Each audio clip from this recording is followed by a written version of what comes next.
Est-ce que vous allez donner votre aval à la signature du CETA comme vous le demande l'Union européenne? Mais j'ai dit clairement que j'avais des balises qui ont été fixées par mon Parlement. Je les ai indiquées il y a un an déjà à la Commission européenne. Il se fait que le Parlement de Wallonie a le même pouvoir que tous les parlements nationaux dans l'Union européenne et que donc si nous n'apportons pas de signature, si nous ne ratifions pas le traité ne verra jamais le jour. Donc moi j'ai toujours dit que j'étais évidemment favorable à un traité avec le Canada, un traité qui soit un traité avancé, mais nous attendons des garanties en matière de respect des normes sociales, environnementales, des droits de l'homme, de protection du consommateur, etc. Et donc, j'attends de voir avec quel texte la Commission peut encore venir. Est-ce un non catégorique de votre part ou vous êtes prêt à la négociation?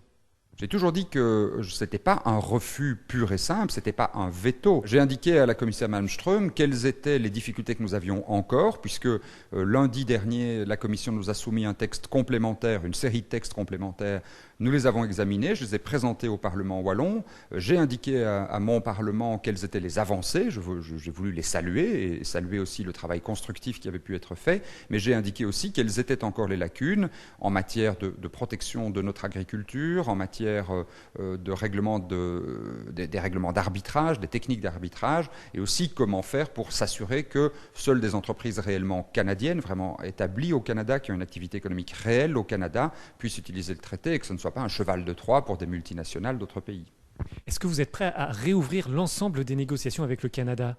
Le mieux serait de réouvrir les négociations avec le Canada, parce que je pense que la Wallonie n'est pas la seule à avoir des difficultés. On commence à avoir des clauses de dérogation qui commencent à détricoter un peu tout ça. Donc le plus sage serait de tout réouvrir. Au minimum, il faut en tout cas que nous obtenions des garanties juridiquement contraignantes. Je ne m'enferme dans aucun calendrier, et je pense que dès qu'on est dans des calendriers fermés, dès qu'on parle d'ultimatum, ça ne facilite pas les négociations. Je crois que si on veut que les négociations avancent, il ne faut pas trop mettre la pression sur des partenaires en leur disant « vous devez dire oui ou non à tel moment ». Parce qu'à certains moments, ça risque de forcer un non. Donc il vaut mieux laisser le jeu ouvert.